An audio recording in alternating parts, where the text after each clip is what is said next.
Nanti Nabi pakai jubah juga. Nah, Nabi ceboknya pakai batu, ya pakai batu juga. Nah, akhirnya cari batu nggak ada, adanya di dalam sungai. Dia ngejebur di sungai ngambil batu, buat apa? Buat cebok. Itu. Jadi artinya bahwa pakai tisu boleh nggak cebok? Nggak boleh. Nabi nggak pernah pakai tisu, pakai batu.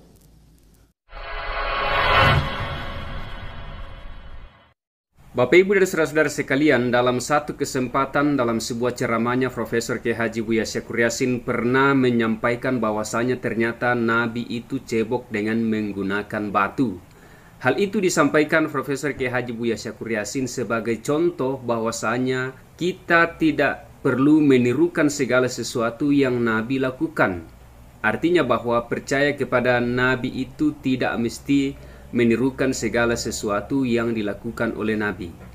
Buya Syakur menghendaki agar sekiranya hukum-hukum dan segala bentuk perilaku yang dilakukan Nabi pada zamannya itu tidaklah mesti diimplementasikan secara lahiriah atau diimplementasikan secara letterleh dalam kehidupan kita sekarang ini, dengan mengingat bahwa kita sudah hidup pada zaman dan konteks dinamika kehidupan yang sudah sangat berbeda dengan konteks kehidupan Nabi pada zaman dahulu. Assalamualaikum warahmatullahi wabarakatuh. Alhamdulillahillazi anzala ala abdil kitaba wa lam yaj'al lahu iwaja. Asyhadu la ilaha illallah wahdahu la syarikalah wa asyhadu anna Muhammadan abduhu wa rasul. Allahumma shalli ala Muhammad wa ali Muhammad.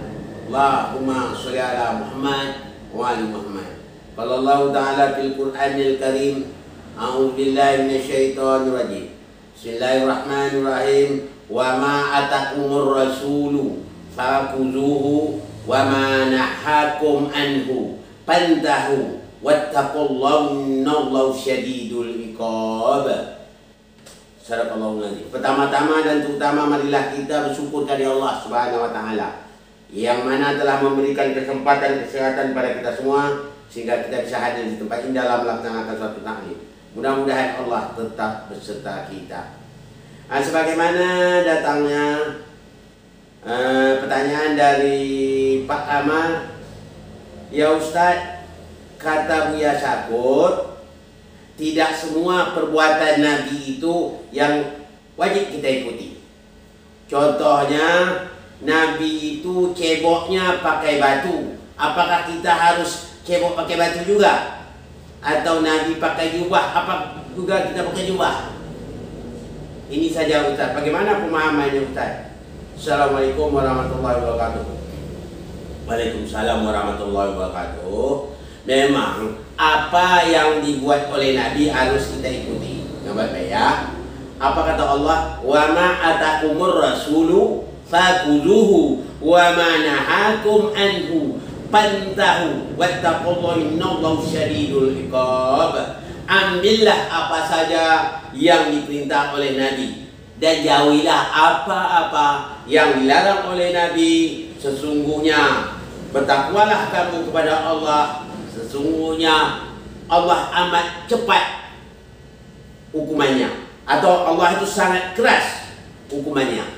Begitu maksudnya. Perintah kita wajib mengikut apa yang dibuat Nabi, ya. Oleh sebab itu saya akan jawab. Memang saya kalau mendengar ceramah Buya Syakur memang betul-betul berketawa. Dia belum paham. Kan saya bilang dari dulu, dia belum paham. Saya bayang masalah ya. Nabi Muhammad yang mengatakan kalau kita tidak ada air boleh cebok pakai batu. Bukan Nabi Muhammad cebok pakai batu. Nah itu Buya Syakur dia tentang pemahaman ini dia belum paham ya. Nah itu pertama ya. Dan berikutnya kata apa? Ada lagi dalam apa? Di dalam suatu ayat Quran surat Al-Haq itu Allah mengatakan apa? Apa kata Allah? Seandainya Muhammad itu melakukan suatu kesalahan yang tidak ada diadakannya atau mengada-adakan atas namaku, aku akan potong urat jantungnya. Terima pertanyaannya.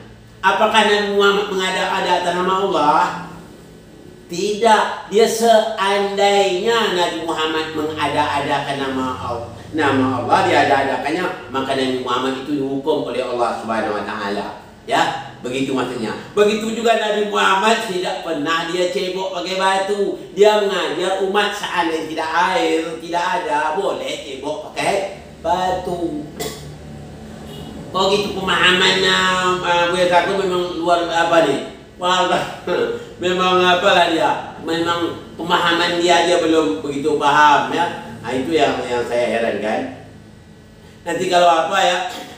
Saya bayang lain. Ada Nabi Muhammad mengatakan kalau kamu terlupa rakaat solat, kamu boleh sujud sawi. Ingat ya? Kalau terlupa kita umpama kita solat Isya. Rupanya terbawalah kita apa? Cuma 3 rakaat umpamanya, ya.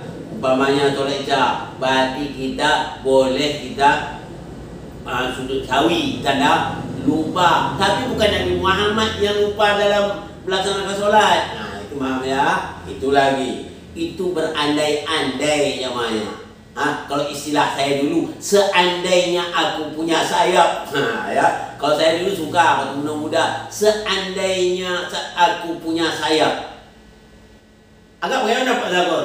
Tentu Pak Buya Sakur harus percaya saya manusia itu punya sayap. Bukan manusia yang benar-benar punya sayap. Seandainya aku punya sayap, terbanglah aku ke dunia yang lebih luas lagi. Ya itu untuk itu Pak Buya Sakur harus paham, apalagi hadis Nabi ya, kita harus paham betul. Makanya kata Al-Quran mengatakan la yamassuhu illa mutahharun. Al-Quran itu tidak bisa dipahamkan melainkan orang yang disucikan oleh Allah. Ada untuk menguraikan ayat itu harus tahu kita hadis mana yang menjelaskan ayat itu. Kadang-kadang kita tak tahu, jangan karena bahasa Arab begitu pemayang tinggi, sedang bahasa Indonesia aja banyak tak tahu.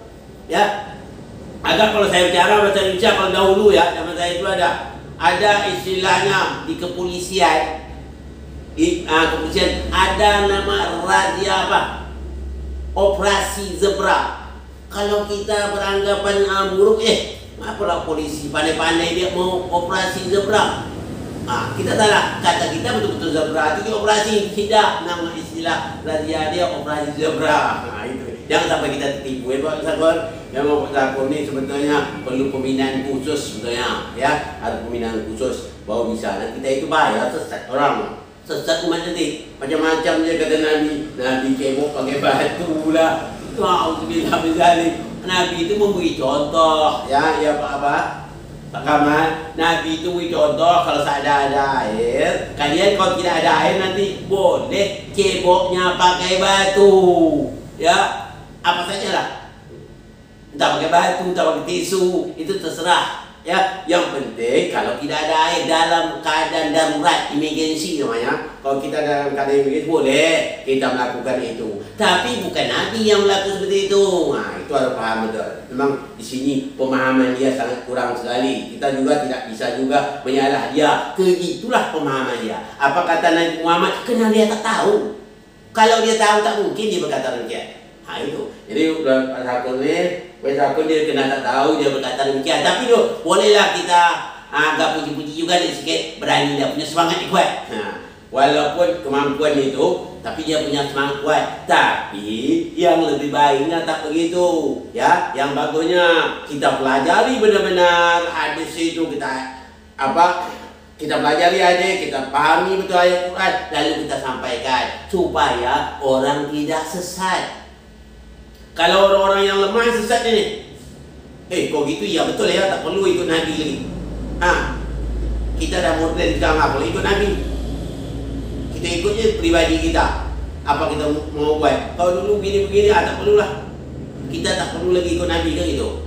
Begitulah seterusnya. Jadi kenapa? Karena dia belum paham ya. Lain apa kata Nabi, lain pula kata dia. Itu memang lucu ya. Memang itulah dia. Memang kata Allah, kalau orang tidak bersungguh-sungguh, takkan bisa kami tak akan tunjuk dia ke jalan kami. Sesat, akan disesat oleh syaitan.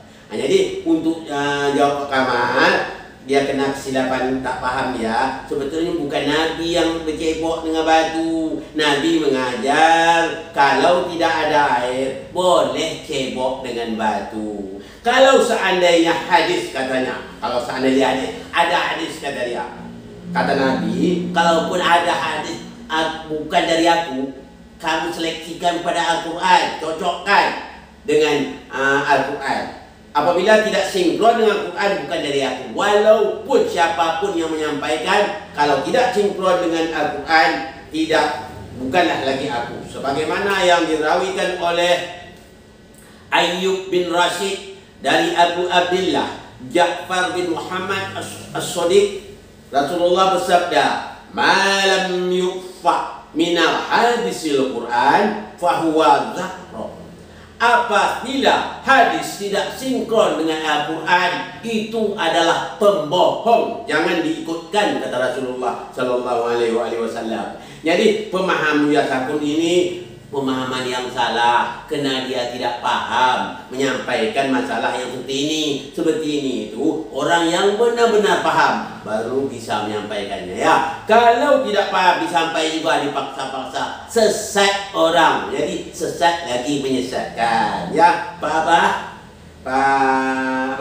Pak Kamal, mudah-mudahan Pak Kamal paham ya. Pak Kamal saya lihat dulu pernah juga nih, tak salah saya, Pak Kamal itu lama juga dulu di Malaysia ya. Saya pernah ketemu dulu ya, Pak Kamal ini, bukan betul? Dari Malaysia dulu ya. Insya Allah mudah-mudahan kita ketemu lagi ya. Ini saja yang dapat saya sampaikan pada kesempatan ini. Mohon maaf dari segala kekurangan. Wabillahi taufiq wal hidayah. Assalamualaikum warahmatullahi wabarakatuh.